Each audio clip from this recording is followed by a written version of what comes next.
ఓం శ్రీ సాయినాథాయ నమః.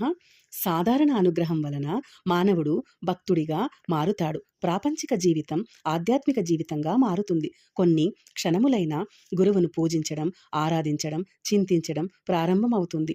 గురువు పట్ల భక్తి, విశ్వాసాలు, ప్రేమ సహజంగా కలుగుతాయి. ఉత్తమ అనుగ్రహం వలన భక్తుడు ముముక్షువుగా మారుతాడు. సాయి బోధలు గ్రహించడం వలన ధర్మంగా జీవించాలని, మనసును పరిశుద్ధంగా, బుద్ధిని పవిత్రంగా ఉంచుకోవాలనే జ్ఞానం కలుగుతుంది. సాయి దర్శనం పొందాలని, సాయితో మాట్లాడాలనే ఆశ కలుగుతుంది. సాయి మహిమలు తాను చవి చూడాలని ఆరాటపడతాడు. సాయి ఆరాధన, సాయి ధ్యానం, సాయి తత్వ విచారణ ఇంకా బలపడుతుంది. పూర్ణ అనుగ్రహం వలన ముముక్షువు సాధకుడవుతాడు. అంటే బ్రహ్మజ్ఞానమును కోరే అర్హత గలవాడు అవుతాడు. ఈ అనుగ్రహం వలన తాను ఏమి చేసినా సాయి గమనిస్తున్నాడని, తాను ఏమి మాట్లాడినా సాయి వింటున్నాడని, సాయిని తన హృదయములో ఉండి అన్నీ చూస్తున్నాడనే ఉత్తమ భావాలు, జ్ఞానం కలుగుతాయి. ఈ అనుగ్రహం వలన విశ్వాసం, ప్రేమ చాలా పటిష్టం అవుతాయి. సంశయానికి, అనుమానాలకు ఈ దశలో అవకాశం ఉండదు.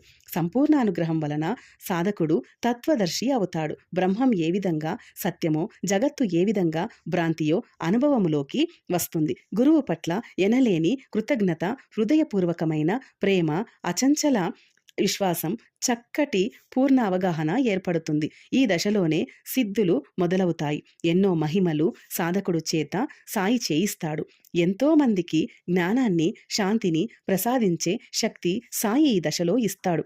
పరిపూర్ణ అనుగ్రహం వలన తత్వదర్శి, తత్వదర్శన నిష్ఠుడు అవుతాడు. అంటే జ్ఞానసిద్ధుడు, పరిపూర్ణుడు అవుతాడు. ఈ దశలో అష్టసిద్ధులు సాయి వలన కలుగుతాయి. నిరంతరం సమాధిలోకి వెళ్ళి ఎన్ని నెలనైనా, ఎన్ని సంవత్సరములైనా నిలకడగా ఉండే శక్తి కలుగుతుంది. ఈ జన్మలోనే జీవన్ముక్తుడై మోక్షమును పొందుతాడు. ఈ దశలో సర్వజ్ఞత్వం, సర్వ సమర్థత కలుగుతాయి. ఒక మాటలో చెప్పాలంటే నీవు సాయి అంతటి వాడవు అవుతావు.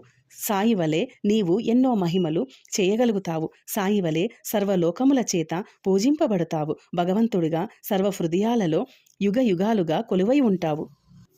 ఇంకొక మంచి వీడియోలో మళ్ళీ కలుసుకుందాం. ఓం శ్రీ సాయినాథాయ నమః.